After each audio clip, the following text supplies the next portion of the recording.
That harp looks so gorgeous. Are they always blue?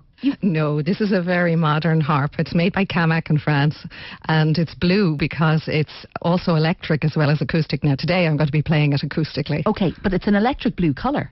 Yes. Stunning. What makes the harp so special? You've got an amazing sound with the harp. And I discovered when I started playing it that it affected people in different ways. And for me, as a young 12-year-old starting off at the harp, I wanted to be as cool as those kids who were taking up the guitar. And I thought, well, they've only got 6 strings. And on the first harp I had 34 strings. So I thought, I got to do better than them. So that was how it kind of started. Okay, well, before we go any further, I want to hear some harp music. You're going to play an unusual song. Yes. I'm not your usual Irish harpist. Okay. I'm classically trained, but I still have memories of those days when I'd be beating my way through the guitars to say, hey, what about me? I can play the harp and we can do anything on the harp that you can do on the guitar. So here's a demonstration. This piece is by Muse, the rock band, and it's called Unintended. Off you go.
Madeleine Doherty, that was so beautiful. Thank you. There's something very calming about it, isn't there? There is. I put it down to the depth of the tone that you get from a concert harp that you wouldn't get from a folk harp. Right. You know, I'm listening to the bass and I'm playing the bass.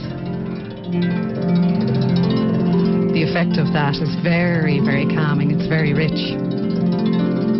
And then when you go into the treble, which is what you hear on an Irish harp, it's a much brighter sound. So a folk harp would have that very bright, light sound, whereas you get this resonance from the concert harp. I think it's beautiful. We have a text in here, and this is from Mark and Leakslip.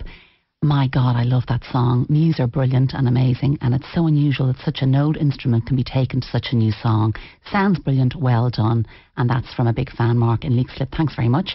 Oh, yes, and my wedding is coming up in December, and I'd love to have this in the church. Does Madeleine have a website?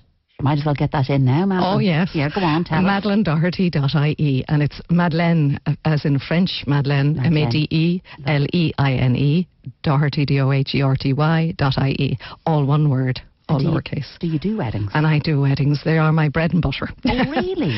Yes, weddings and corporate events and funerals. Sure, the whole ball of wax, as yes. they say. And Niamh in Limerick, how many strings does a harp have, and how much would it cost to buy one? Very good question. Yes, the folk harps start with about 34 strings. That's what it's got a basic 34 strings. That's an Irish harp. My harp is a mid-sized, what they call a three-quarter size concert harp. It has 44 strings. A full orchestral harp has 47 strings. Wow. Oh, gosh. Yeah, serious effort to play. I was going to say, how difficult is it to play? Now, don't be modest. Concert harp is quite difficult to play because what you're looking at is very big strings, very thick strings, and the resonance. And if you don't learn your technique, then you end up doing things like banging the strings. Do you hear that? Yeah. Not a nice thing. Do you get calluses on your hands? Yes, I do, and I file them off. Okay. That's not very nice, but yeah. Right. Okay, but it's a bit like looking after the feet. And the cost of one, roughly? You would say about 2,000 for maybe a second-hand folk harp, up to over 20,000 for a full-size concert harp. Now, Madeleine, you have another string to your bow. Yes. Or your harp. You actually use this in healing as well. Tell me about that aspect. Well, I discovered as experience built in my work in playing the harp and singing that it was affecting people. And when I went into it more, I realised that it had a healing element. Just by playing the harp, you could actually help people to heal. Now, healing can be to help them be joyous. It can be help them to come through pain, and it can help them to grieve. I discovered that by actually using the intention of healing, that I could do this in my work all the time. So whether it's a wedding or a corporate event, I could bring healing energy through my music. And you also bring colour into it. Explain that aspect.